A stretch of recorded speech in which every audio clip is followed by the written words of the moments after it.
감사합니다. 네, 제 인생에 이런 날이 있습니다. 한 해 뉴질랜드를, 제가 아주 좋아하는 뉴질랜드를 두 번이나 와보는 이 놀라운 축복의 시간을 제 인생 가운데 있다니 참 너무 감사하고, 네, 정말 주께 감사하고 또 초청해 주신 우리 박세훈 간사님 감사합니다. 네, 네. 제가 늘 올 때마다 이야기하지만 저는 진짜 뉴질랜드 진짜 좋아하는 것 같습니다. 왜 이렇게 좋은지 모르겠어요. 와서 살고 싶은데 그렇게 살기는 쉽지 않을 것 같고, 그래서 기회가 되는 한 매년 와서 이따 얼굴 보고 가고 싶다. 네, 이런 생각이 드는데, 네, 아멘. 네. 제가 이제 남섬이 다음 주 남섬 3일 동안 이제 집회가 있는데, 박세훈 간사님이 오면서 이제 여기 이제 오클랜드 간사님들 대해서 한 번 더 말씀 전해주면 좋겠다 해가지고 고민하면서 어떤 말씀을 전할까 계속 고민하면서 두 가지를 가지고 고민하다가 이걸 결정했는데요. 한 가지는 제가 최근에 이제 계속 아모스 말씀을 공부하고 있는데 되게 이제 은혜가 많습니다. 그러면서 그 아모스를 나눌까 고민하다가 이 아모스 말씀을 좀 더 공부를 하고 난 다음에 나누면 좋겠다라는 생각이 들고, 오늘은 이제 기도하고 주신 마음 중에 하나가 뭐냐면 히브리서 말씀 나누면 좋겠다. 그래서 히브리서 13장을 보겠습니다. 우리가 아주 잘 아는 말씀인데 히브리서 13장 16절 말씀을 읽겠습니다. 히브리서 13장 16절 말씀.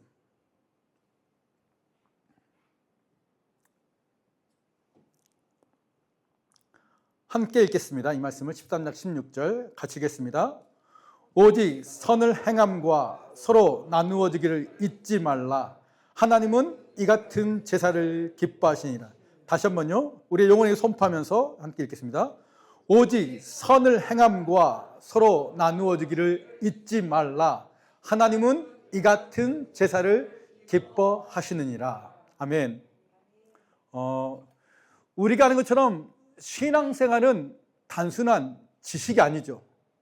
신앙생활은 그냥 어떤 하나의 형식도 아니고, 신앙생활은 실제 내가 알고 있고 내가 믿고 있고 내가 섬기고 있는, 또 하나님 말씀에 기록된 그 말씀이 하나님의 진리의 말씀이라면 이 진리의 말씀을 내가 진리로 받아들이고, 그 진리가 내 생각을 다스리고 내 마음을 다스리고 내 삶을 다스리고, 실제 내 삶의 현장 한가운데 이 진리의 말씀이 나를 통해서 드러나지는 삶을 사는 것. 결국 무엇입니까?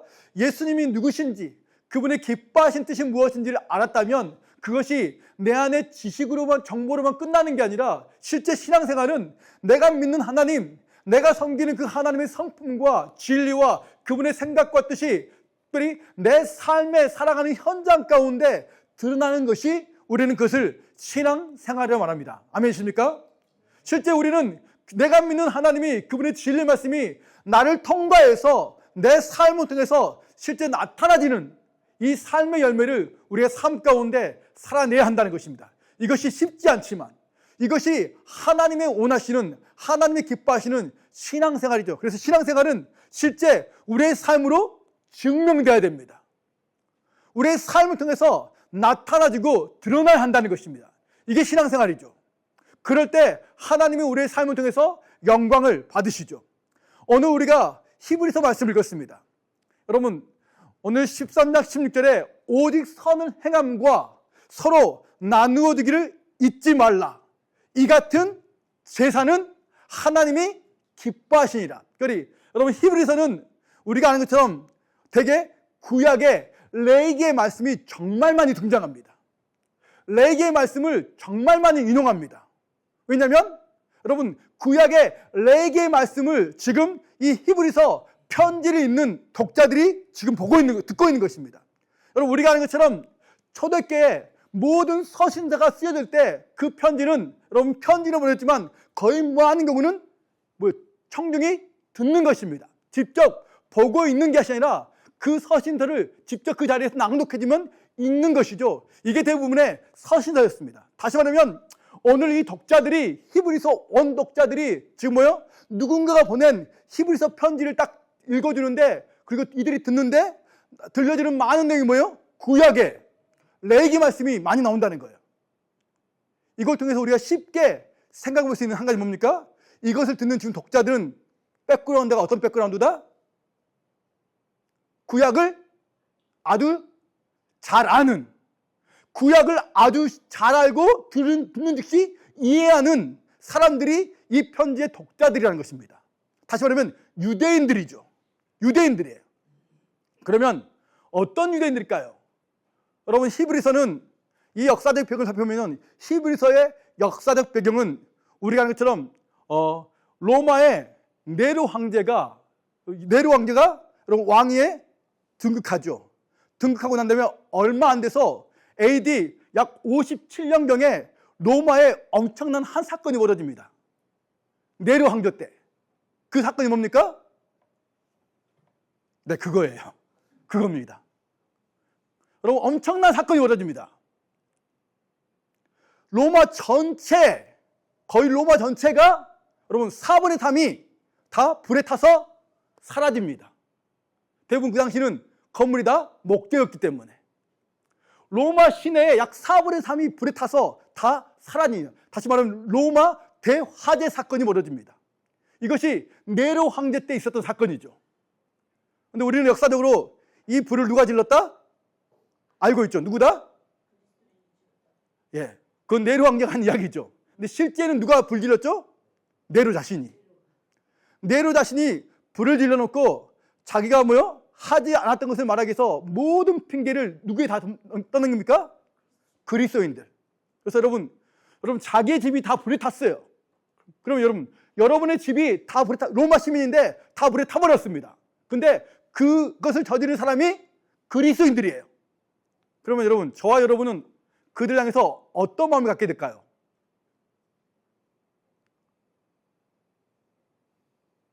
여러분, 우리 안에 좋은 마음이 있을까요? 분노와 증오와 어떻게든 간에 그들을 다 없애고 죽이고 싶은 마음이 우리 안에 들까요, 안 들까요? 들겠죠. 이것이 그 당시 로마인들의 마음이었습니다. 로마인들이 분노로 가득 찹니다. 그래서 네로와 모든 로마인들이 그때 여러분 기독교인들을 핍박하기 시작합니다. 다시 말하면 엄청난 핍박이 그리스도인의 삶 가운데 주어집니다. 이 네로 황제 때 여러분 우리가 아는 것처럼 뭐예요? 이 마가복음과 성경의 마가복음과 히브리서는 역사적 배경이 같습니다. 똑같습니다. 마가복음은 로마에서 핍박받고 있는 이방인 그리스도인들에게 쓴 복음서가 마가복음이고, 히브리서는 로마 안에서 핍박받고 있는 히브리 그리스도인, 유대인으로서 예수님을 믿는 그리스도인들에게 쓴 편지가 히브리서인 것이죠. 그 수많은 유대인들이 이 로마의 군인에 의해서 로마에서 엄청난 핍박을 나갑니다. 여러분, 이때 나오는 핍박 중에 하나 뭔지 아십니까? 우리가 잘 아는 여러분 원형 경기장에 예수를 믿는 수많은 사람들이 거기다 던져놓고 뭐예요? 사자에 밥이 되게 하는. 여러분, 이때 그리스도인들이 이 핍박 가운데 살아내기 위해서 여러분 도망친 곳이 어디였어요? 우리가 잘 아는 콜로세움. 동굴을 파서 그 동굴 속에 들어가서 숨어 지내는 그 시대가 바로 이 시대입니다. 콜로세움, 아니 그 모든 뭐죠? 카타콤 그곳에 들어가서 이들이 살기 시작했어요. 근데 우리가 아는 것처럼 그 카타콤에 들어가면 다 비밀 있잖아요. 물고기 표시. 이 물고기 표시가 뭐예요? 우리가 잘 아는 하나님의 아들 예수 그리스도만이 구원자이십니다. 이게 물고기 표시죠. 이투스, 이 표시입니다. 근데 이게 진짜가 있고 가짜가 있어요. 진짜가 가짜가 있습니다. 여러분, 로마인들이 그리스도를 딱 잡습니다. 그럼 뭐예요? 이 카타콤을 안내하라고 말합니다. 이들이 말할까 말 안 할까요? 안 하죠. 배신을 안 합니다. 배신 안 하니까 여러분 이들이 어떻게 했는지 아십니까? 어느 날 여러분 이 그리스도인들 잡아놓고 특별히 자녀들까지 다 잡아옵니다. 다시 말하면 저와 여러분이 잡혔어요. 로마 군인에게 잡혔습니다. 근데 저와 여러분만 잡힌 게 아니라 우리의 자녀들도 같이 잡혀갑니다. 이때 로마가 어때요? 저와 여러분에게요 밥을 아주 맛있는 밥을 먹이게 합니다. 진수성찬을 줍니다. 밥을 다 먹고 난 다음에 어떻게 하냐면요, 여러분 저와 여러분 밥을 다 먹고 난 다음에 우리가 보는 눈앞에서 여러분 우리의 자녀들, 어린 자녀들에게요, 여러분 양의 그 옷을 입힙니다. 양의 옷을 입혀요. 양 가죽의 옷을 입혀요. 우리 자녀들에게. 그리고 여러분 콜로세움 광장에 그들을 다 내보냅니다. 맛있게 밥을 먹고 난 다음에 그 아이들에게 우리가 보는 눈앞에서 그들을 다 여러분 뭐요? 콜로세움 광장에 다 내보내요. 양의 옷을 입힌 채. 그리고 아세요? 여러분 개 있잖아요. 아주 사나운 개들, 며칠 동안 그 개들을 굶깁니다. 굶겨요. 이 개가 못 먹었어요. 며칠 동안 굶긴 상태에 이 개가 너무너무 사나운 개가 됩니다. 안 그래도 사나운 개인데, 사냥개인데 굶면서 더 여러분 사납게 된 거예요. 그리고 그 개를 딱 그 광장에 풀어놓습니다. 그럼 그 개가 곧바로 어디 사냥할까요? 양과 염소의 여러분 가죽옷을 입은 그 우리의 어린 아이들에게 달려들어 이 아이들의 목을 뭅니다. 살을 찢깁니다. 그래서 엄마 아빠 앞에서 이 아이들을 죽입니다. 이게 여러분 로마의 네로 황제 핍박입니다. 이 사건의 배경에 쓰인 서신서가 오늘 히브리서입니다. 히브리서. 엄청난 핍박과 고통과 죽음의 위협 앞에 서 있는 그리스도인 교회에게 쓴 편지가 히브리서입니다. 여러분 이들은 삶이 쉽지 않았습니다. 이들은 정말로 힘들고 어렵고 고난과 고통받는 삶을 살고 있었습니다. 그 히브리서 교회에 편지하면서 여러분 이 편지에 여러분 이 편지를 쓴 사람이 마지막에 히브리서 13장 16절에 이렇게 말합니다. 권면합니다. 너의 삶 가운데 너희가 비록 핍박과 고난과 수많은 어려움과 가난함 가운데 있지만 너의 공동체 가운데 그래도 어려워도 힘들어도 문제가 있어도 너의 공동체 가운데 끊임없이 잊지 말아야 할, 놓치지 말아야 할 하나님이 정말 기뻐하신 제사, 이것이 하나님 앞에 제사가 된다고 말하는데, 여러분 우리가 아는 성경의 히브리 제사는 뭡니까? 즉 예배. 하나님이 원하시는 기뻐하신 예배가 있다. 이것이 하나님 너희 앞에 원하시는 삶이다 라고 하면서 오늘 히브리 13장 여러 가지 중에 그 중에 하나를 이야기하는데 이렇게 말해요. 선을 행하는 것과 서로 나누어 주기를 잊지 말라. 이 같은 제사는 하나님이 기뻐하시느니라. 너희가 비록 핍박 가운데 고난 가운데 먹는 게 없고 어려운 삶을 살고 있지만, 너희가 정말로 굶주리고 때론 궁핍한 삶을 살고 있지만, 너의 그 믿음의 공동체 가운데 아무리 궁핍하고 아무리 어렵고 아무리 힘들지라도 너희가 하나님 안에서 놓치지 말고 너희가 이 믿음의 삶을 꾸준하게 살아가는데, 그 삶의 열매가 뭐냐면 오직 선을 행하는 것과 서로 나누어 주기 잊지 말라. 여러분 이 말씀은요 한 가지 동일한 한 가지 말씀을 여러분 두 가지 단어로 말하는 거예요. 다시 말하면 너의 삶 가운데 잃어버리지 말아야 할 중요한 하나님 나라의 가치가 있다. 이것이 하나님 나라의 가치인데, 이것이 하나님 기뻐하신 건데 선을 행해야 된다. 근데 그 선을 행하는 것이 뭐냐면 나누어 주는 것이다. 다시 말하면 선을 행하는 것은 나누어 주는 삶이다. 이 나누어 주는 삶이 하나님이 기뻐하시는 뭐다? 제사다. 하나님이 원하시는 삶이라고 말하는 거예요.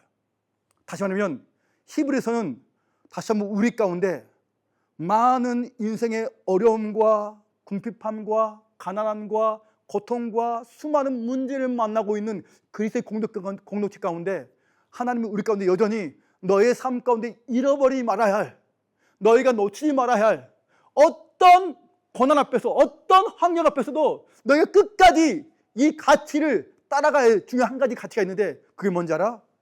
그건 바로 초대교회가 탄생하자마자 하나님이 그들 가운데 부어주신 하나님 나라의 가장 중요한 삶의 한 부분인 무엇이다?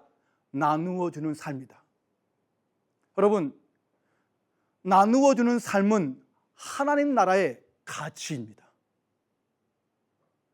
우리가 아는 것처럼 여러분 초대교회가 사도행전 2장에 태동하자마자 출발하자마자 누군가 말해주지 않았음에도 불구하고 그들 가운데 자연스럽게 일어났던 한 가지 하나님 나라의 운동이 나타나는데 뭐예요? 자기의 필요를 사람들에게 나서 뭐예요? 다 자기의 재산을 팔고 자기의 모든 것을, 자기가 공급받는 것을 팔아서 가난한 사람들, 어려운 사람들, 고난 가운데 사람들에게 나누어주고 서로의 필요를 채우기 시작한다는 거예요. 여러분, 우리가 이 사도행전 말씀을 공부할 때 한 가지 우리가 놓치지 말아야 할 하나가 있습니다.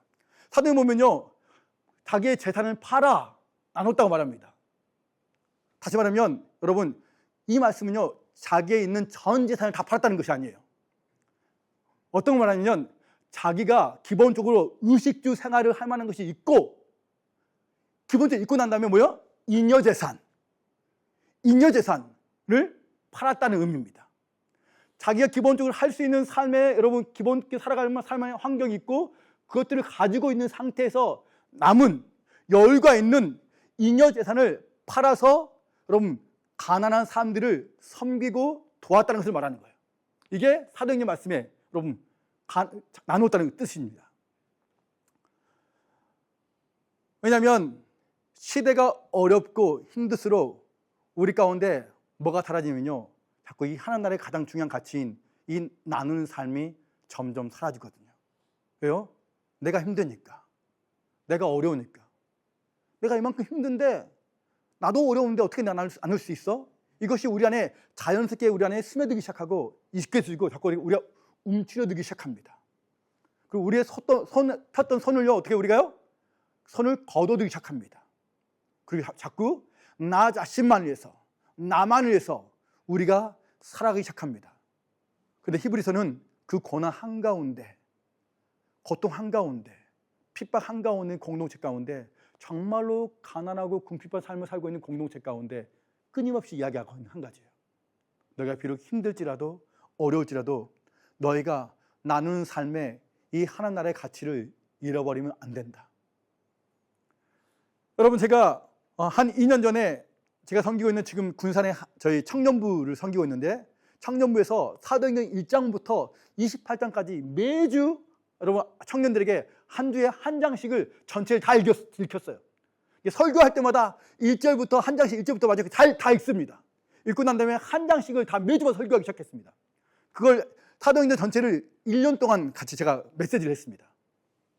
그러다 어느 날 사도행전을 제가 딱 준비하는데 한 구절을 보면서 그때 하나님 제 안에 새로운 깨달음을 주신 구절이 하나 있습니다. 볼까요? 사도행전 4장입니다. 사도행전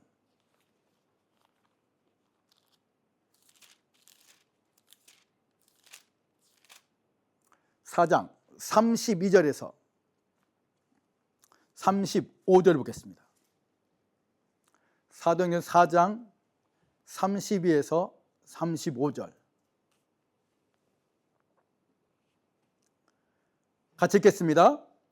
믿는 무리가 한 마음과 한 뜻이 되어 모든 물건을 서로 통용하고 자기 재물을 조금이라도 자기 것이라 하는 이가 하나도 없더라. 사도들이 큰 권능으로 주 예수의 부활을 증언하니 무리가 큰 은혜를 받아 그 중에 가난한 사람이 없으니 이는 밭과 집 있는 자는 팔아 그 판 것의 값을 가져다가 사도들의 발 앞에 두매 그들이 각 사람의 필요를 따라 나누어 줍니다. 이게 초대 공동체에 있었던 자연스럽던 나눔의 삶이었죠. 하나님이 이 삶을 하나님 나라의 가치로 초대 공동체한테 주신 것입니다. 자, 오늘 이 말씀에 보면 우리가 아주 좋아하는 말씀이 있습니다. 자, 33절에 보면 이렇게 합니다. 사도들이 큰 권능으로 주 예수의 부활을 증언하니 무리가 어떻게 됐다고요? 무리가 큰 은혜를 받았다는 말입니다. 자, 무리가 큰 은혜를 받았다. 여러분, 어디서 많이 들은 말씀이죠? 여러분, 이 말씀 우리가 어디서 자주 씁니까? 은혜 받았습니다. 은혜 받았습니다. 우리가 이 말씀 어디서 쓰죠? 교회에서 목사님이 설교 끝나고 나오면 목사님한테 목사님 오늘 은혜 받았습니다. 은혜 받았습니다. 이 이야기를 정말 많이 합니다. 우리는 은혜 받았으리라는 이 익숙한 이야기를 아주 많이 내뱉습니다. 근데 오늘 성경은 우리 가운데 말합니다. 정말 여러분 삶 가운데 하나님의 큰 은혜를 받았습니까? 이것이 단순한 말이 아니라 정말 여러분 삶 가운데 하나님의 은혜를 받으셨습니까? 그 은혜를 받았다는 증거가 있습니다. 단순히 말하면 은혜 받았다는 말은 말로 하고 끝내는 것이 아니라 여러분의 삶 가운데 정말로 하나님의 말씀을 통해서 은혜를 받았다면 우리 삶 가운데 나타나야 할 하나의 열매가 있습니다. 이것이 은혜 받은 사람들의 삶 가운데 나타날 열매입니다. 라면서 오늘 사도행전은 우리 가운데 무엇을 말하지 않습니까? 우리가 큰 은혜를 받아. 그 다음 34절이 뭐예요? 그 중에 가난한 사람이 없으니 이는 밭과 집 있는 자는 팔아 그 판 것의 값을 가져다가 사도들의 발 앞에 두매 그들이 각 사람의 필요를 따라 뭐다? 나누어 줍니다. 잉여 재산을 어떻게 해요? 팔아 사도들의 발 앞에 두니 그것을 각 사람의 필요를 따라 나누어 줍니다. 오늘 사도행전은 이렇게 말합니다. 정말 여러분 은혜를 받으셨습니까? 그럼 여러분 삶 가운데 나타날 삶의 열매가 있습니다. 그게 뭔지 아십니까? 나눔입니다. 나눔입니다. 말로 끝내는 게 아니라 정말 내가 하나님의 은혜를 받았다면 정말 하나님께서 말씀하시고 있다면 그 은혜가 내 삶의 열매가 나타나는데 말로 하고 끝나는 것이 아니라 뭐요?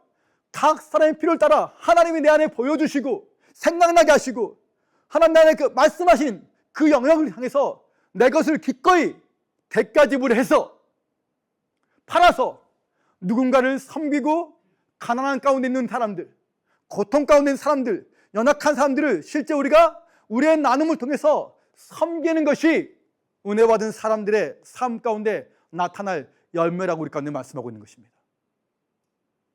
우리는 말로 은혜 받았다고 끝내야 사람들이 아닌 것이에요.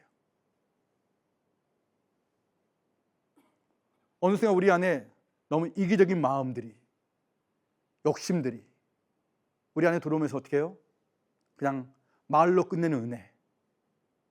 근데 초대교회는 은혜를 받아 그 은혜 받은 삶이 실제 삶의 열매로 연결되고 나타납니다. 그건 뭡니까? 나누어 줌이라. 나누어 줌이라. 그리고 히브리서 기자는 히브리서 쓰면서 수많은 핍박과 고난과 고통과 연약함 가운데 자기의 자식이 죽음 앞에 던져지는 그 모든 처참한 환경 가운데 있는 그 그리스도의 공동체 가운데 가난과 궁핍과 때로는 궁핍한 가운데 살아가는 그 공동체 가운데 너희가 잊지 말아야 할 중요한 삶의 하나님 나라의 가치가 있습니다. 그게 뭔지 아십니까? 여러분 선을 행하십시오.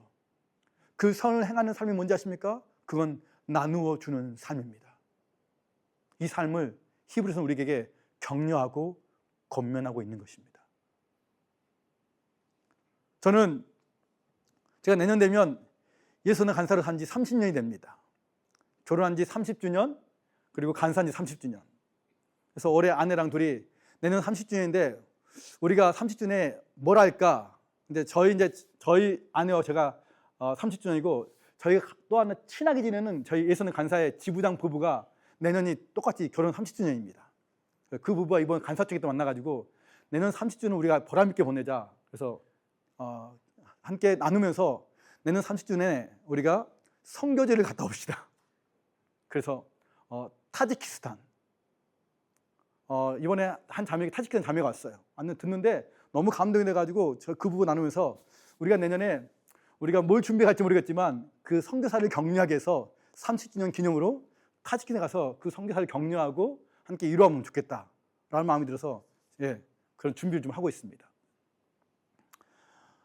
30년이 되는데 여러분 제가 이제 제 삶을 가끔 나누지만 제가 이성 간사의 삶을 살고 싶지 않았죠. 왜요? 돈이 없기 때문에. 돈이 안 되기 때문에. 안 살고 싶었는데 하나님 부르심 통해서 제가 살기 시작했어요. 여러분 제가 간사의 삶을 살기 시작한 것은 저의 생각이 아니었고 하나님의 응답이 있었고 그분의 음성이 있었고 그 말씀에 순종해 제가 살아냈습니다. 제가 이제 간사가 10월 달에 탁하고 11월 달에 한 달 만에 간사한 지 한 달 만에 결혼을 했습니다. 결혼했어요. 근데 저희 부부가 결혼하고 난 다음에 이제 저희가 월급을 안 받잖아요. 이제 후원을 받아요. 후원 받고 살아가는 거예요. 근데 제가 아는 사람도 없어요. 근데 여러분 지금도 기억합니다. 신혼부부인데 여러분 첫 번째 달에 저희 첫 번째 달에 그리고 거의 1년 동안 저희 매달 정기 후원금이 8만 원이었습니다. 8만 원. 제가 청년 때 사역했던 저희 전도사님이 한 달에 5만 원. 제가 아는 또 한 분의 집사님이 3만 원.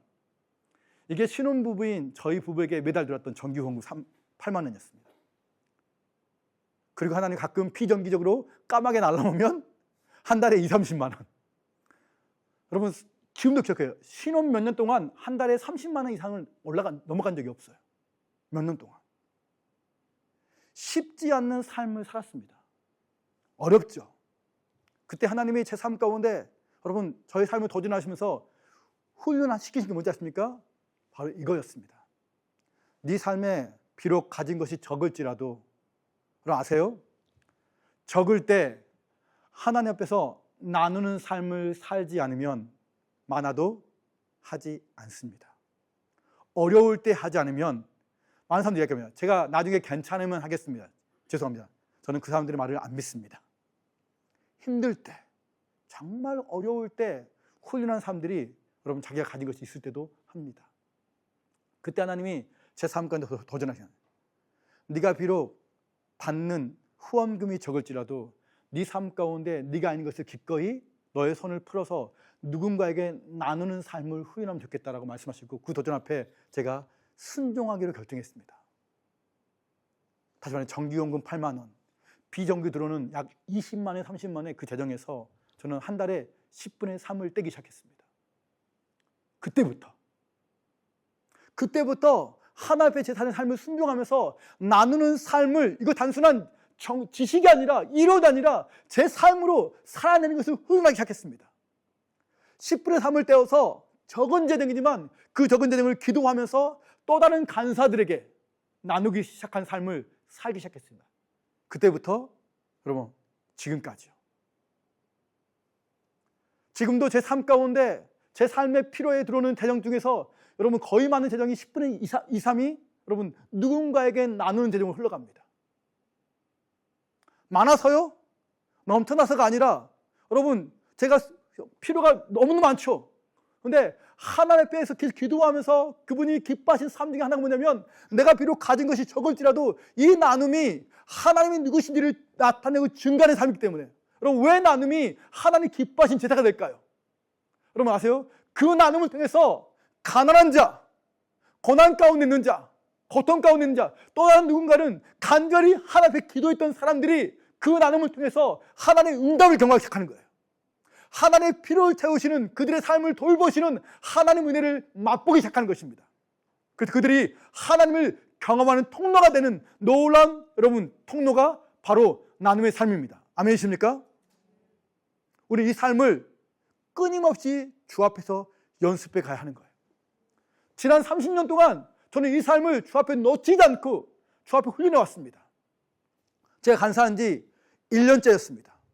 여러분 제가 한 달 후원이 8만 원이었어요. 그리고 사실 제가 갖고 있는 돈이 있었습니다.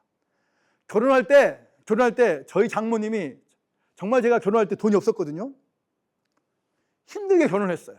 근데 딱 결혼했는데 저희 장모님이 나중에 필요하면 쓰라고 저희 가족 가운데 그때 300만 원인가 주셨어요. 이게 저희의 전 재산이었습니다.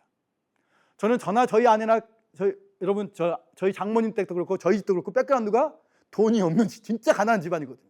그러니까 그 300만 원이 저희 부부의 전 재산이었습니다. 통장에 그게 다였어요. 하나도 없었습니다.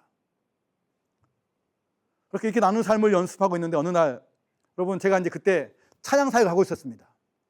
화요모임에서 광주 화요모임 찬양들 하고 있는데 어느 날 그렇게 결혼한 지 얼마 안 돼서 저희 화요모임에 스피커가 있었는데 여러분 이 광주 지부 너무 가난하니까 이 지부도 돈이 없으니까 근데 스피커가 망가진 거예요.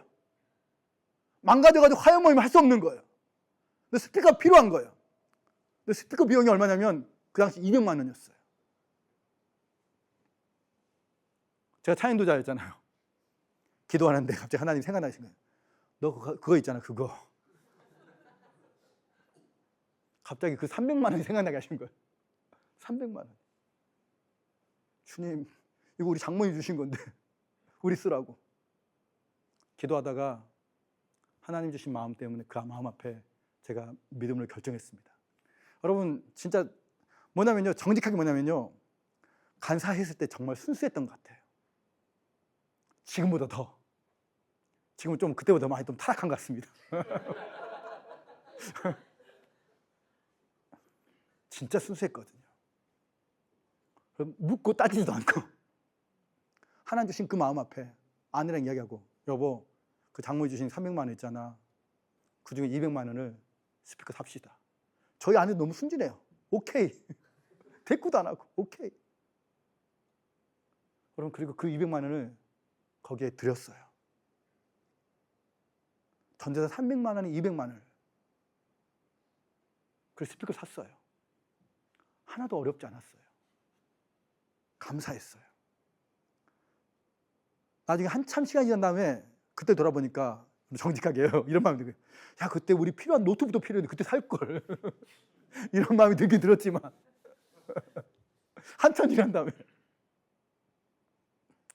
그러니까 계산하지 않고 주님 말씀 앞에 기꺼이 우리 자신을 드리는 삶을 살았어요. 이게 제가 주 앞에서 배웠던 삶이에요. 그리고 그 삶을 정말 힘들어도 어려워도 끊임없이 이 삶을 지난 30년 동안 주 앞에서 훈련하면서 여러분 지금까지 왔어요. 그리고 제 삶의 순간순간마다 하나님이 어떻게 제 삶 안에 말씀하시고 그 말씀 앞에 제 자신을 드리는 삶을 살았는지, 제가 갖고 있는 것이 많아서가 아니라 비록 적을지라도 어떻게 내가 주 앞에 순종하는 삶을 살았는지, 그리고 하나님이 정말 제 삶을 통해서 또 다른 누군가에게 비록 제가 가지고 있는 게 적을지라도 그 적은 것을 또 다른 누군가에게 나누고 흘러보내는 통로로 제 삶을 정말 많이 사용하셨습니다. 넘쳐나서가 아니에요. 가지고 있는 그 작은 것을 주 앞에 드리는 삶을 살았습니다. 제 삶 가운데 하나님이 이 나누는 삶을 통해서 정말 많이 하나님이 일하시는 경험이 정말 많습니다. 한 번은 제가 인도에 강의를 갔습니다. 인도 델리에 강의를 갔습니다. 한인 DTS 강의를 갔습니다. 한국 학생이 5명이 왔습니다. 5명이 왔어요. 저는 여러분 개인적으로 지금도 이제 해외 강의를 오지만 와인 간사의 삶을, 예수는 간사의 삶을 살면서 제가 주 앞에서 정말 많이 배웠던 것은 한 가지 이것입니다. 비록 내가 가진 게 적을지라도 또 다른 어떤 다른 나라 가운데 하나님의 사람이 가서 그들 가운데 조건 없이 내 것을 들여서 그들을 섬기는 곳이 있다면 기꺼이 가서 그들을 섬기는 이 삶을 여러분 예수는 간사의 삶에서 배웠기 때문에 저는 여러분 제 자비를 가지고 나가서 정말 많은 곳에 강의를 했습니다. 가장 많이 간 곳이 중국이었습니다. 여러분 중국의 상해, 북경, 광저우 많은 곳에 가서 한족들 DTS, 여러분 그 중국이 한족들을 섬기는 그 DTS 가서 제 자비, 저의 생활비를 정말 많지 않는 생활비를 쪼개서 가서 그들을 섬기는 기쁨으로 자원함으로 그들을 섬기는 이 삶을 정말 많이 살았습니다. 그래서 어디서 초청하면 기쁘게 기꺼이 달려가는 거죠. 때로는 방글라데시까지 달려가기도 하고. 제가 올해는 말레이시아 갔다 왔습니다. 제 자비로. 비행기비도 안 주고 강사비는 주더라고요. 5만 원. 3일 강의하고 5만 원. 여러분 제가 올해 말레이시아 갔는데 제가 갈 때요 달러 100달러를 들고 갔습니다. 제가 갖고 있는 100달러. 그리고 강사비로 이제 말레이시아 달러로 준 거예요. 돈으로 줬어요. 돌아올 때는 그 달러는 제가 뭔가 사오려고 갔죠. 근데 갔는데 그 말레이시아 강의 갔는데 그 말레이시아에 여러분 이번에 한국인 학생들이 7명, 그리고 서남아시아 학생들이 7명 왔어요. 네팔 학생이 5명, 방글라데시 학생이 2명. 이렇게 이중언어로 영어를 하는 거예요. 영어 한국어로 학교로 합니다. 제가 베트남에 들러서 강의하고 난 다음에 바로 말레이시아 왔습니다. 강의 다 끝나고 강사비 받았습니다. 그런데 그 학교에 여러분 제가 한 7, 8년 전에 방글라데시 강의했습니다. 거기에 있었던 간사 2명이 이 학교에 와 있는 거예요. 간사 2명이. 끝나고 올려가는데 지금 제 마음 가운데 네가 갖고 있는 그 100달러하고 받았던 그 말레이시아 달러, 그럼 거기에 제가 아는 한국인 간사 부부가 있었습니다. 그리고 한국 선교사 부부가 있었습니다. $100와 이 말레이시 달러를 다 나눠가지고 6명의 간사들에게 몰래 주고 왔습니다. 왜요? 저는 알거든요. 하나님이 내 삶 가운데 무엇을 기뻐하시는지, 나눔이 얼마나 하나님이 기뻐하시는 삶인지를 제 삶 가운데 끊임없이 제가 저 앞에서 배우기 때문에 이 삶을 기쁨으로, 여러분 기쁨으로 드리고 살아내기 시작하는 거예요. 인도 갔어요. 학생이 5명이에요. 5명이에요. 근데 그 학생 중에 한 부부가 있었어요. 부부가 30대 초반이었어요. 이 부부가 이 학교에 들어와서 훈련 받는데 이 학교에 들어오기 전까지 이 부부가 너무너무 힘든 시간 보내고 왔어요. 왜냐하면 양가 부모님이 이들이 이 학교에 들어오면서 자기 전 재산을 여기 학교에 다 쏟아부었거든요. 이 학교 끝나고 나가면 이들이 어떻게 살지를 몰라요. 돈이 하나도 없으니까. 그래서 부모들이 양가 부모님이 생각하기에 진짜 미친 짓이죠. 너희 미쳤다. 차라리 그 돈으로 사업을 시작하든지 해줘. 무슨 훈련 받는다고 전세 투자에 여기 가냐고. 그 어려움, 수많은 그 핍박과 어려움 가운데 이 학교에 들어온 거예요. 근데 여러분 이 부부가 거기 딱 들어왔는데 강의하는데 갑자기 하나님이 강의하는 중간에 제 마음껏 주신 거예요. 제가 그때 제 수중에 $200 들고 갔어요. $200. 왜냐하면 제가 어디 강의 가는 간에 제가 뭐냐면 간사들이 필요한 것, 맛있는 거 사오려고, 그리고 우리 아이들에게 선물 좀 주려고 가져갔어요. 근데 딱 강의하는데 하나님 제 마음 가운데 진아나 네가 갖고 간 그 $200 중에 $100를 저 부부에게 헌금해라. 주라는 거예요. 이 마음을 주시는 거예요. 제가 강의가 끝난 다음에 그 부부를 불렀어요. 불렀고 하나님이 제게 주신 마음이 있습니다. 제가 그 사람 전혀 모르잖아요. 처음 봤으니까. 하나님 주신 마음이 있습니다. 그리고 봉투에 넣어서 이 돈을 헌금했어요. 이 부부가 너무너무 좋아하고 기뻐하는 거예요. 그리고 $100가 남았어요. $100는 이제 우리 가족 선물하고 간사들 맛있는 거 사가는 거거든요. 남았는데 또 하나님 제 마음 가운데 갑자기 어떤 마음을 주시냐면 너 갖고 있는 $100, 여러분 거기에 선교사님이잖아요. 다 선교사님들이, 인도에 델리 선교사님들, 간사님들 다 선교사님들이니까 이 간사님들이 한번 식사할 수 있도록 식사비로 헌금 좋겠다 이 마음을 주신 거예요. 제가 어떻게 기쁘게 그 $100를 학교장 간사님 불렀어요. 간사님 이 재정 제가 하고 난 다음에 간사님들끼리 한번 선교사님끼리 한번 식사 한번 하십시오. 그 재정을 드렸어요. 딱 드렸는데 이 선교사님이 저한테 이렇게 고백하기 시작했습니다. 간사님 저희가 이 학교를 지금까지 한 5년 이상 했습니다. 5년 이상 했고 많은 강사들이 이 학교에 왔다 갔습니다. 그러면 이러고 하는 거예요. 주님, 이분이 그 많은 강사들이 왔다 갔는데 저희 가운데 밥을 먹으라고 헌금하신 분은 간사님이 처음이십니다. 너무너무 이 선교사님이 격려와 위를 받으시는 거예요. 너무너무 좋아하시는 거예요.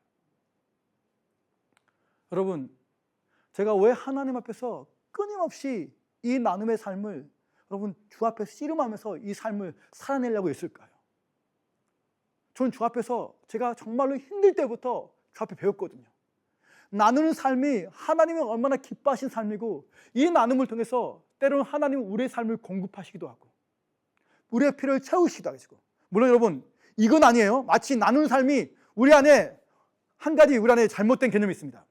여러분 나누는 삶은 자판기가 아닙니다. 죄송해요. 어떤 단체는 하나님께 10만 원을 주면 하나님이 10배, 100배로 갚아주신다. 죄송해요. 그럴 수도 있어요. 근데 때로는 그렇지 않을 수도 있습니다. 나눠도 하나님 때로는 우리를 여러분 때로 어려움 가운데 처하게 할 수도 있습니다. 근데 우리는 마치 그래요. 어떻게 해요? 내가 이렇게 했으니까 하나님 나한테 이렇게 해주셔야 돼. 그럼 그건 거래죠. 거래하는 거죠. 우리는 하나님 앞에 그냥 우리는 순종할 뿐인 겁니다. 여러분 주고 안 주고는 그분이 결정하시는 거죠. 나는 그분의 말씀 앞에 내 자신을 그냥 순복하게 드리는 것이 기쁘게. 주님과 거래하는 것은 올바른 신앙생활 아니죠. 그냥 순수하게 우리 것을 드리는 것이에요. 기쁘게. 제가 간사를 한 지 13년째 드디어 여러분 제가 고등학교를 졸업하고 이제 간사의 삶을 살다가 드디어 대학을 가겠다라는 마음이 들었습니다. 그리고 13년째 드디어 대학을 가기로 결정했습니다. 근데 간사는 그만둘 수 없고, 여러분 뭐예요? 간사를 하면서 갈 수 있는 대학. 그래서 알아본 대학이 사이버 대학이었습니다. 교육부 인가가 나오니까, 학사가 나오니까. 그래서 여러분 제가 리서치를 해가지고 사이버 대학에 학비가 가장 싼 대학을 알아봤습니다. 학비가 이렇게 천차만별이니까. 그래서 가장 그 당시 싼 대학이 1학점에 6만 원짜리였습니다. 그 6만 원짜리 학교에 제가 온서를 냈습니다. 그리고 합격을 했습니다. 사회복지학과 합격을 했습니다. 그런데 첫 번째 학비가 100만 원이었습니다. 그 돈이 하나도 없었습니다. 왜냐하면 그 당시 대통령은 제로였기 때문에. 하나님이 주시지 않으면 대학을 갈 수 없는 형편이었기 때문에. 그때부터 저 앞에 기도하기 시작했어요. 하나님 100만 원만 주십시오. 100만 원만 주십시오. 기도하기 시작했어요. 근데 우리 하나님은 우리를 어디로 인도하신다? 벼랑 끝으로 인도하신다. 늘 여기 서 있게. 빨리 주시면 좋은데 늘 우리를 벼랑 끝으로 인도하셔서 주님을 기다리는 삶을 연습하게 하시죠. 제가 지금도 기억해요. 그날의 정말 은혜가 무엇인지를 생생하게. 2월 달이었습니다. 2월 말까지 이제 학교로 등록을 해야죠. 등록을 해야 되잖아요. 그래 학교를 갈 수 있으니까. 근데 9주간이 여러분 9주간까지 이제 학비가 안 들어오면 저는 학교 등록을 못 하는 거예요. 대학을 못 가는 거예요. 목요일 밤이었습니다. 제가 기도해요. 하나님 내일까지 돈 안 주시면 전 대학을 못 갑니다. 하나님 100만 원만 주십시오. 기도했습니다. 근데 그렇게 기도하는 그 자리는 어떤 자리였냐면 저희 예선 간사들이 1년에 한 번씩 간사들 간사총회를 합니다. 다시 말하면 800명의 간사, 그 당시 800명의 간사들이 모여서 일주일 동안 하나님 앞에서 예배드리고 기도하고 저 앞에 반응하는 시간을 가졌어요. 이게 그 당시 간사총회였어요. 근데 그 주간에 강사님이 아르헨티나에 오신 분이셨어요. 아주 성령 앞에 이분이 민감한 분이셨어요. 성령 앞에 민감하면서 놀라운 성령 역사 우리까지 나타나기 시작했어요. 그분이 목요일까지 성령의 엄청난 파워풀한 사역을 시작하고 난 다음에 금요일 아침, 제가 목요일 밤에 기도했잖아요. 금요일 아침에 신기하게 이분이 그날 아침 메시지를 하는데 이분 메시지 주제가 뭔지 아십니까? 이거였습니다. 여러분, 우리가 예수는 간사로서 우리가 가진 것이 많지 않지만 우리가 어떻게 그리스도 하나님이 이미 공동체 안에 우리가 쓸 것을 다 주셨습니다. 그러면서 나누는 삶에 대한 이분이 메시지 하기 시작했어요. 신기하게. 나누는 삶에 대한 메시지를 딱 하시더니 이분이 메시지를 다 끝나고 난 다음에 이렇게 고백하죠. 그 자리에서 지금 이 자리에서 곧바로 우리가 적용하겠습니다. 그러면서 이렇게 하는 거예요. 우리가 다 예선 간사니까 여러분 하나님께 지금 물어보십시오. 하나님 단순하게 내가 지금 누구에게 뭘 줄까요? 물어보라는 거예요. 그 800명의 간사들이 그 자리에서 다 하나님의 음성을 듣기 시작했어요. 하나님 내가 누구에게 뭘 줄까요? 저도 그 자리에 앉아서 주 앞에 물었습니다. 하나님 내가 누구에게 뭘 줄까요? 기도하고 있는데 어떤 마음이 안 떠올라요. 근데 계속 집중해서 기도하고 있었습니다. 그런데 그 순간에 갑자기 어디선가 한 분이 저는 계속 눈을 감고 있었어요. 걸어오기 시작했습니다. 뜨벅뜨벅 걸어오더니 이분이 죄를 지나치는 게 아니라 갑자기 저는 눈 감고 계속 기도하고 있는 상태에서 제 옆에 딱 멈췄어요. 옆에 멈췄어요. 남자분이셨어요. 남자 목소리 들렸습니다. 이분이 그 순간에 딱 계속 기도하고 있는데 저 옆에 멈추더니 이분이 이렇게 말하는 거예요. 하나님이 제가 누군가에게 이 말을 한 적이 없거든요. 그분이 이렇게 말했어요. 하나님이 지난 형제에게 100만 원을 주라고 말씀하셨습니다. 이렇게 말씀하신 거예요. 제가 그 말이 들리는 순간에 그 자리에서 펑펑 울었습니다. 진짜 많이 울었습니다. 왜요? 하나님이 나를 아시는구나. 나를 아시는구나. 이 하나님 나를 아신 하나님이 누구신지 기억되니까 너무너무 기뻐서 정말 많이 울었어요.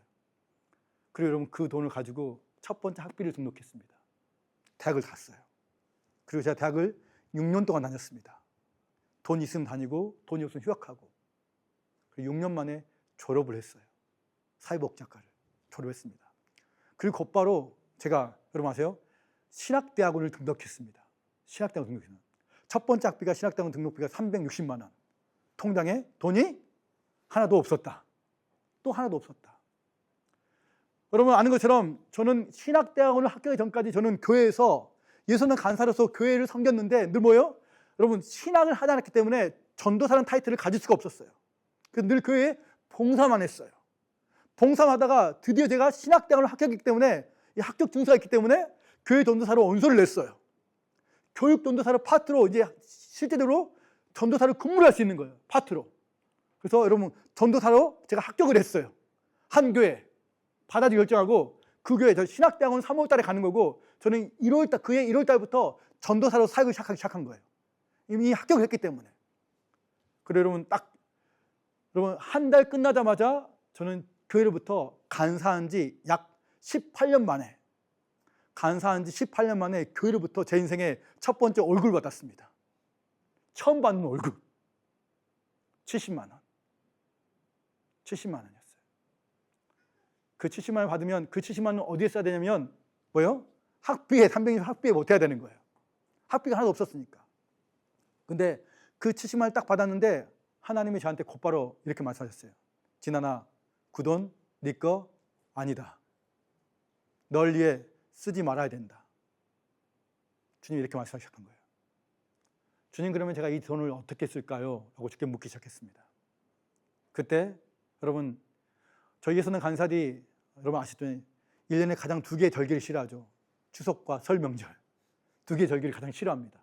왜냐하면 집에 갔다 오면 여러분 멘탈이 나가서 와요. 멘탈이 나가서 너무너무 힘드니까 월급을 안 받으니까 돈을 안 버니까 수많은 가족들이 핍박을 합니다. 그만 놀아라. 일하고 있는데 그만 놀라고. 돈을 안 갖고 다니까. 이런 수많은 이야기를 듣고 와요. 그러니까 간사는 너무 힘든 거예요. 그 설 명절이 다가오고 있었어요. 그때 하나님이 네가 받은 70만 원 있잖아. 간사들이 설 명절에 집에 갈 때 용돈으로 주면 좋겠다. 집에 가서 작지만 가져가서 부모님께 용돈 드리라고. 선물 사가라고. 그때 저희 간사들이 23명이었어요. 그러면 그 70만 원을요. 23명에 3만 원씩 봉투에 넣었어요. 3만 원씩 작지만. 3만 원씩 봉투 넣어가지고 설날에 명절에 집에 가는 간사들에게 다 나눠줬어요. 아세요? 정말 기뻤어요. 감사했어요. 그럼 그러면서 주 앞에서 제 삶을 끊임없이 드리면서 주님이 어떻게 저의 삶의 필요를 채우신지 경험시켰어요. 제가 신학대학원을 쉽지 않게 다녔어요. 여러분, 제가 이제 1학기에 간신히 등록하고 2학기에 등록하는데 돈이 없는 거예요. 여러분 아세요? 돈이 없으니까 교수님이 학교를 가는데 제가 학생이잖아요. 제가 학비를 못 내니까 교수님이 학비를 일으켜주는 거예요. 교수님이 학비를 일으켜줘요. 헌금해주고. 그렇게 2학기를 다니고 3학기를 다니고 이제 3학기가 남았어요. 1년이 끝나고 제가 2년 반이었으니까 3학기가 남았어요. 3학기를 어떻게 다녀야 할지 모르는 거예요. 그런데 갑자기 어느 날 광주에 계시는 제가 오랫동안 저희와 교제했던 한 여자 집사님이 전화가 오신 거예요. 안부 전하신 여자 집사님. 간사님 어떻게 지내세요? 안부 전하신 거예요. 그래서 요즘 학교 어떻게 잘 다니고 계세요? 네. 그래서 이분이 갑자기 그래요. 간사님 몇 학기 남으셨어요? 3학기 남았습니다. 그렇게. 어떻게 하세요? 모르죠. 어떻게 할지 모르죠. 그랬더니 이분이 그러는 거예요. 간사님 그 3학기 남은 학비 제가 다 헌금하겠습니다. 그러시는 갑자기 이분이 안부 전화하셔가지고 안부 전화하신 이유가 뭐냐면 저의 학교 다니는 것을 물어보고 몇 학기 남았는지 그 남은 학비를 다 대신다고 전화하신 거예요. 나중에 한 사실은 이런 거예요. 이분이 왜 그 학비를 대기를 했냐면 이분의 어머니가 유산을 물려주셨대요. 유산을 물려주셨는데 그 유산이 약 1억 원이가 된 거예요. 그 1억 원에 11개월 돼서 1,000만 원인데 그 1,000만 원을 선교사님과 몇 분에게 나눈 거예요. 그 중에 한 사람이 저였어요. 그래서 이분이 그런 거야. 간사님 제가 한 번에 줄까요? 아니면 나눠서 줄까요? 제가 그랬죠. 집사님 한 번에 주시면 제가 다 쓸 것 같습니다. 나눠서 주십시오. 매 학기마다. 그렇게 저의 신대원의 나머지 3학기를 보낼 수 있었습니다. 하나님 그렇게 제 삶을 돌보시고 채워가는 경험을 하셨겠어요. 또 한 번은요. 이런 경험이 있었습니다. 저희 아들이 사춘기에 들어가 1학년 때, 중학교 1학년 때. 그럼 우리 아들이 1학년 때 이제 1학년 후반에 그 전까지 저희랑 같이 늘 잠을 같이 잤는데 갑자기 사춘기에 들어가자마자 이 아들이 자기 방을 하나 달라는 거죠. 할렐루야죠. 할렐루야. 저희 집에 이제 주공아파트 21평 주공아파트였는데 방 2개였어요. 한 큰 방에 같이 자다가 우리 아들이 남은 방을 하나 달라는 거예요. 그러면서 우리 아들이 여러분 하셨잖아요. 우리 아들은 되게 이제 꾸미기를 좋아하는 아들인데 자기 방을 벽지를 싹 예쁘게 꾸며주고 침대를 놔주고 책상을 놔주고 방을 꾸며달라는 거예요. 근데 어떻게 해요? 제가 그 방을 꾸며줄 수 있는 돈이 하나도 없었어요. 되게 속상했어요. 아들아 미안하다. 네 방을 꾸며줄 수는 없겠다. 그냥 있는 만 그대로 써라 하고 방을 줬어요. 아빠로 되게 마음이 아팠죠. 근데 안 되니까 그냥 쓰라고 준 거죠. 그리고 1년이 지났어요. 1년이 지난 다음에 아빠로서 마음이 미안하니까 우리 아들의 방을 좀 이렇게 꾸며주면 좋겠다라는 마음이 든 거예요, 그때. 그래서 그 당시 아들의 침대 하나를 넣어주고 책상을 넣어주고 좀 예쁘게 꾸며주려면 제가 생각해보니까 대충 약 100만 원 정도 필요했어요. 100만 원 정도면 우리 아들의 방을 꾸며줄 수 있겠구나 생각이 들었어요. 그리고 여러분, 그 주간에, 그 전주에 제가 요 강의가 3군데가 4군데가 있었습니다. 이제 그때부터 제가 강의를 조금씩 하기 시작했어요. 이 강사비를 받으면, 이 강사비 딱 받아오면 약 이 돈이 되는 거예요. 그래서 이 강사비로 우리 아들 방을 꾸며줘야지라고 생각한 거예요. 그리고 제가 그 강의를 가서 홍천 갔다가 제주도 갔다가 강의라고 딱 집에 딱 돌아왔어요. 집에 들어왔는데 제 예상이 완전히 빗나가 버렸어요. 돈이 100만 원이 남아야 되는데 그 100만 원이 남는 게 아니라 한 2, 30원밖에 안 남았어요. 왜냐면 저는 이제 강의 가면 제 스타일 자체가 늘 이제 2, 3일 익숙하기 때문에 가면 간사들 맛있는 거 사주고 다 모여. 그래서 간사들 맛있는 거 다 사주고, 그리고 주님 마음 주시면 간사들이 헌금하고, 또 여기 가서 간사들이 헌금하고, 돌아오니까 남는 게 별로 없는 거예요. 그러니까 우리 아들의 방을 꾸며주는데 꾸밀 수가 없었던 거예요. 어떻게 하지? 그럼 그러고 있는데 여러분, 놀라운 일이 났습니다. 그 다음 날인가 갑자기 한 분으로부터 카톡이 온 거예요. 근데 여러분 아세요? 이분은 제가 한 번도 얼굴을 본 적이 없는 분이에요. 얼굴을 본 적이 없고, 딱 이분과 어떻게 하면 1년 전에 이분과 딱 카톡만 딱 한 번 했어요. 카톡 한 경우밖에 없고, 여러분 그분부터 한 번도 그 다음에 통화한 적도 없고 카톡 한 적도 없고 얼굴이 누군지 몰라요. 그분이 왜냐하면 그 카톡 할 때 1년 전에 저한테 헌금을 한 번 하셨고요, 그분이. 그리고 한 번도 교제를 안 했어요. 얼굴은 몰라요. 근데 1년 만에 갑자기 이분이 연락 오신 거예요. 연락 오셔서 간사님 잘 지내시냐고. 그래서 여러분 문자가 온 거예요. 근데 이분이 문자를 왜 했냐면, 간사님 제가 왜 문자를 했냐면 이렇게 거기다 쓴 거예요. 간사님, 제가 기도하는데, 이제 이분이 DTS 훈련 받은 분이거든요. 이분이 기도하는데 하나님이 기도할 때마다 김진환 간사 계속 말씀하신다는 거예요. 기도할 때마다 제가 생각나게 하시면서 저를 계속 떠오르게 하신대요. 근데 그분 하나님이 그분에게 김진환 간사에게 네가 헌금을 해야 된다, 이런 마음으로 강해 주신다는 거예요. 그래서 이분이 한두 번이 아니라 계속 하나님께 확인하고, 정말 이게 하나님 뜻입니까? 하나님 뜻입니까? 묻고 난 다음에 결국 순종하기라고 여러분 저한테 그런 거예요. 간사님, 제가 1년 전에 보냈던 그 간사님 통장으로 재정을 보냈습니다. 그런 거예요. 제가 깜짝 놀랐어요. 하나님 뭔가 하시는구나. 통장을 딱 확인했더니요, 40만 원이 들어와요. 40만 원. 하나님 뭔가 하시는구나. 근데 기가 막히게요, 다음날 이분이 문자를 또 했습니다. 사실요, 이분이 하나님께 말씀하신 대정의 금액이 있었어요. 근데 그 금액을 다 안 보내신 거예요. 다 안 보내고, 여러분 처음에 40만 원 보내신 거예요. 근데 이분이 찔리셨겠죠? 그 다음날 그 남은 재정을 보내신 거예요. 얼마? 60만 원. 그럼 그렇게 100만 원이 딱 들어온 거예요. 그래가지고 그 100만 원 들어온 날 곧바로 제가 가구점을 달려갔습니다. 그래서 침대를 사고 책상을 사고 저희 아들의 방을 꾸며줬습니다. 하나님이 이렇게 일하시는구나, 이렇게 역사하시는구나 라는 것을 배우기 시작했습니다. 이러면서 나는 삶을 연습하고 제 삶의 필요들을 주께서 어떻게 채우시는지를 보기 시작하고, 최근에 여러분 재작년이죠. 재작년이 지금 저희가 쓰고 있는 사무실, 이제 오시면 알겠죠. 한지사님 오셨나요? 저희 사무실 알겠죠. 저희 사무실은 이제 청소년들 문화공간입니다. 이 사무실 이사할 때 하나님이 엄청난 은혜를 주셨어요. 여러분 저희가 이제 사무실 이전할 때 저희 기도하면서 하나님이 우리의 사무실을 청소년 세대가 와서 마음껏 머물고 함께 놀고 삶을 여러분 여유를 즐기고 그들이 쉴 수 있는 문화공간으로 우리 사무실 꾸미겠다 말씀하셔서 저희가 그 사무실 공간을 얻었습니다. 근데 그 사무실이요, 원래 기가 막히게 상가인데 보증금, 원래는 보증금 2천에 그럼 70만 원이었습니다. 이 사무실이. 그런데 저희가 그 사무실 갈 수 있는 재정이 없었습니다. 근데 어느 날 갑자기 한 장로님이 연락이 오신 거예요. 이 장로님 딱 만나러 갔는데 장로님이 그러신, 간사님 밥 먹자고. 밥 먹었어요. 이 장로님 그러신 거예요. 부부가 딱 오셨는데, 간사님 사실 저희가 간사님 왜 만나고 있냐면 하나님이 우리 가운데 말씀하신 것이 하나 있습니다. 그 말씀에 순종하기 위해서 이분이 나오신 거예요. 그분이 뭐라고 말씀하시면 하나님이 저희 부부 가운데 너희가 예손단 사무실을 해줘라 라고 말씀하셨던 거예요. 그리고 그날 그 자리에 이 장로님이 1억 원짜리 수표를 가지고 나오셨어요. 1억 원짜리 수표를 저한테 주시는 거예요. 간사님, 이 돈으로 사무실을 구하십시오. 근데 이 돈은 헌금이 아니었어요. 헌금이 아니라 이분이 자기도 힘드니까 노후 자금을 만들어 놓은 건데 5년 동안 무이자를 빌려드리겠습니다. 그리고 5년 뒤에 이것을 갚아주십시오라고. 그분은 사업가이기 때문에 철저하신 분이세요.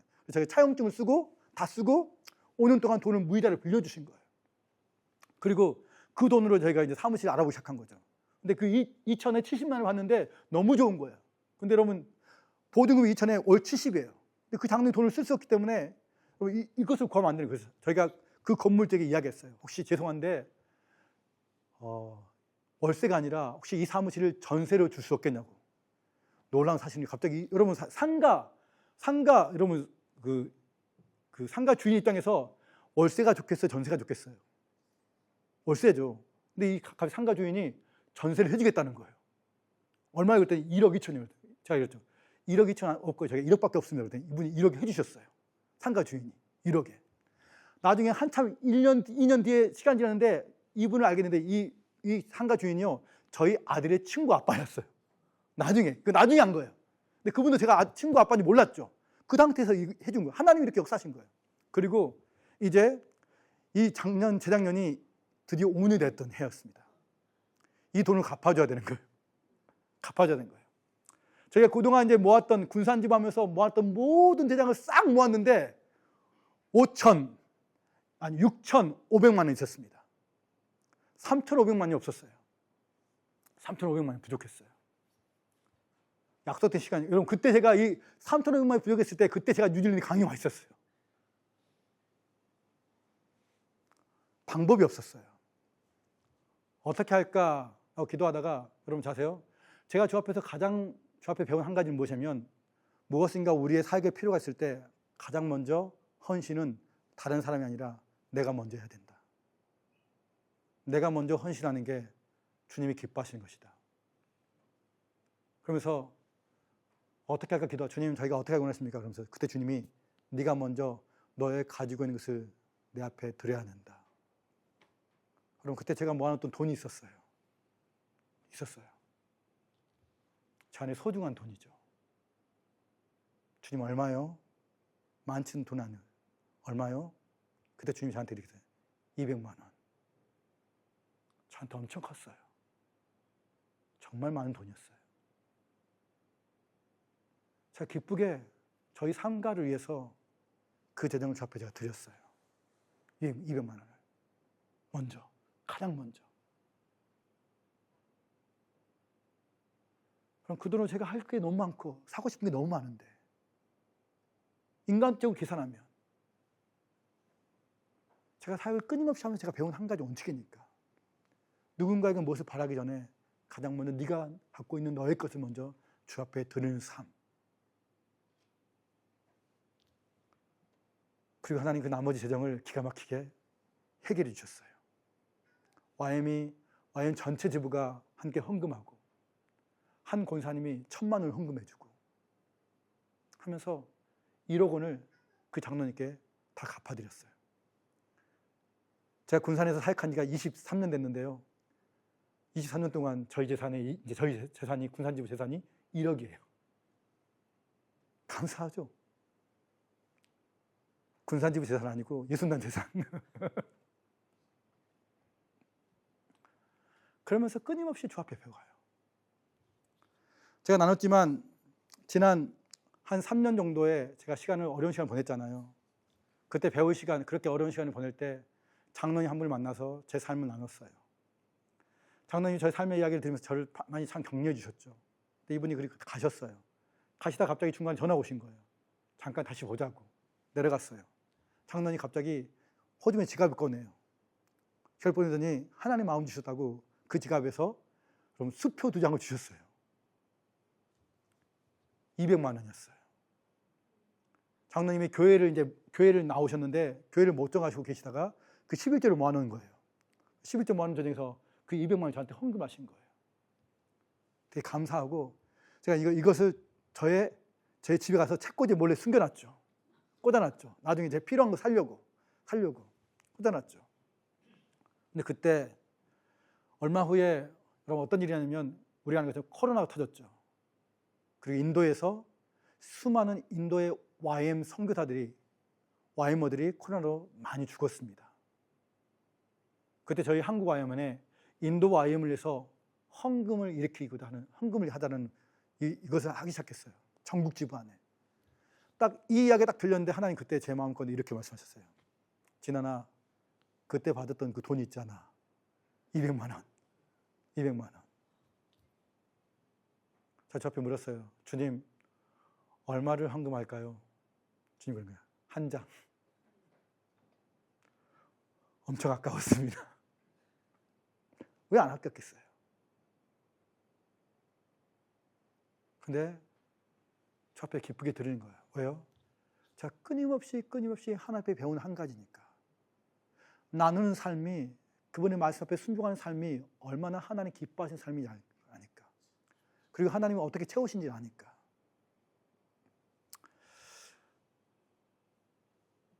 여러분 이제 한 가지만 이야기 마치겠습니다. 이제 저희 아들이 제가 올해 이야기했잖아요. 2월 달에 마라탕집을 시작했다고. 그럼 마라탕집을 시작하고 2월 달에 시작하고 지금 이제 6개월이 지났습니다. 마라탕집이 감사하게도 아주 힘든데 한국의 소상공인들이 정말 많이 망하거든요. 망하는데 감사하게 우리 아들 집은 장사가 잘 됩니다. 감사하게. 제가 우리 아들한테 얘기합니다. 네가 잘 되는 이유는 하나님이 너를 위해 기도하는 많은 분들이 있기 때문에. 그리고 너는 지금 아빠 덕을 보고 있는 거야. 아빠네 주변에 많은 주인들이 너의 마라탕을 시켜 먹고 있어. 제가 이야기합니다. 매출이 괜찮습니다. 지난 4개월 동안 했는데 매출이 1억 6천이 나왔습니다. 근데 본인한테 들어온 돈은 그렇게 예상보다 많지는 않습니다. 근데 제가 저희 아들한테 뭘 가르치려면 저희 아들한테 나누는 삶을 연습시키기 위해서 하는 거예요. 제가 이제 저희 아들한테 올해 이제 8월 달에 간사총회가 있었습니다.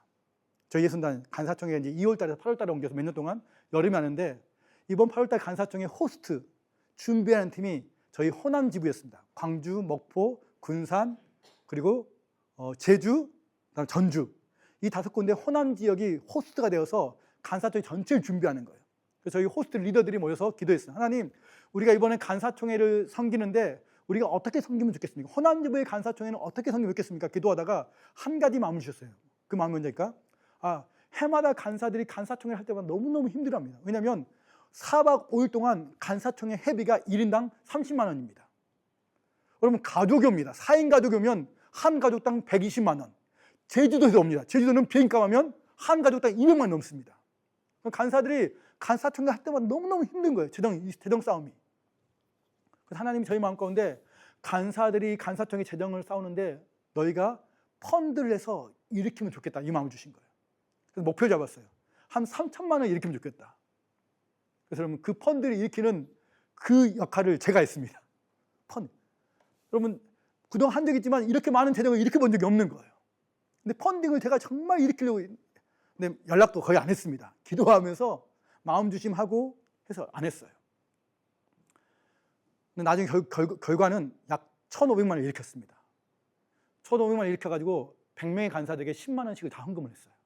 간사들이 정말 많이 위로를 받았어요. 격려를 받았어요. 그래서 이 펀딩을 일으키기로 결정하고 제가 저희 아들한테 이야기했습니다. 요한아, 아빠의 소원이 하나 있다. 이번에 간사총회를 하는데 우리 아빠가 이번에 준비팀이다. 헌금을 일으켜야 되는데 네가 물론 어렵지만 그 당시 세금을 내야 됐습니다. 세금을 400만 원 내는 거예요. 100만 원만 간사총회에서 헌금하면 어떻게 했냐라고 말을 딱 던졌는데 우리 아들이 씹었습니다. 제 말이 씹혔습니다. 곧바로. 딱 한마디 했습니다. 아빠 나 세금 내야 돼. 안 된다는 거죠. 그래서 씹혔어요. 그리고 약 한 2, 3주가 지났습니다. 그리고 7월 달이었습니다. 7월 12일이 제 생일이었습니다. 그 생일날 저녁 때쯤 우리 아들한테 전화해가지고 요한아 아빠가 생일 선물로 받고 싶은 게 하나 있다. 생일 선물로 받고 싶은 게 딱 하나가 있다. 간사청에 하는데 100만 원만 헌금해라. 생일 선물로 간사청에 100만 원만 헌금해라. 우리 아들이 대꾸가 없어요. 대꾸가 없는 거예요. 그리고 그날 생일이라 12시에 넘어갔어요. 저는 잠을 잤죠. 다음날 제 눈을 딱 떴습니다. 그리고 딱 카톡을 딱 봤습니다. 새벽 1시에 카톡에 100만 원이 들어와 있는 거예요. 100만 원이. 제가 그 사진을 찍어놨습니다. 나중에 써먹으려고. 되게 감사했죠. 제가 이렇게 하는 이유는 저희 아들에게 나누는 삶을 연습시키게 하는 거예요. 제가 끊임없이 이야기하거든요. 요한아, 우리 아들한테 제가 계속 여기 와가서 제가 장문에 편지 썼습니다. 저희 아들한테. 하고 싶은 편지 썼어요. 저희 아들이 최근에 보면서 제가 되게 기특하고 기뻤던 게 하나 있습니다. 저희 아들 마라탕의 직원이요, 다 외국인들입니다. 중국인 대학생 2명, 유학생 2명, 그리고 한 명은 베트남 유학생 1명. 이 3명이 직원이에요. 직원이에요. 그리고 열심히 해요. 근데 그 중에 이 남자 중국인 유학생 1명 있습니다. 이 직원은요, 저희 아들이 하기 전부터, 그 전 사장부터 이걸 해왔어요. 너무 잘해, 일을. 성실합니다. 근데 얘가 자기 집을 오랫동안 안 간 거예요. 근데 이번에 하다가 지난 한 2주 전에, 3주 전에 오랜만에 중국 집을 가는 거예요. 몇 년 만에. 2주를 쉬고, 휴가 내고. 근데 얘가 거의 모든 일 다 하거든요. 근데 휴가를 가는 거예요. 기가 막히게 저희 아들이 그런 거예요. 얘 휴가 간다고. 그럼 그럴 알바생이잖아요. 그럴 필요가 없는데 얘 휴가 가는데 휴가비를 좀 줘야겠다고. 그래서 자기 집에 현금이 있었거든요. 그 현금을 딱 꺼내가지고 20만 원을 이 직원이 딱 주는 거예요. 보면 됐다. 아, 잘한다. 자, 끊임없이 시작합니다. 돈을 버는 이유는 너를 위해 가는 것이 아니라, 제가 늘 이야기하거든요. 하나님이 보내신 이방인들을 함부로 대하면 안 된다. 그들을 사랑하고 그들을 다 섬겨야 된다. 끊임없이 얘기하고. 그리고 돈을 버는 이유는 누군가에게 정말로 필요한 사람에게 돌볼 수 있도록 쓰기 위해서 돈을 벌어야 된다. 이 얘기를 끊임없이 하거든요. 왜요? 그것이 하나님 나라의 가치이기 때문에, 하나님 기뻐하신 것이기 때문에. 아멘이십니까? 우리가 아는 오병이어의 기적은 한 소년에 의해서 시작됐죠. 여러분, 이 오병이어의 기적할 때 이 물고기 2마리, 이 물고기 2마리는 헬라어로 옵사리온입니다. 옵사리온.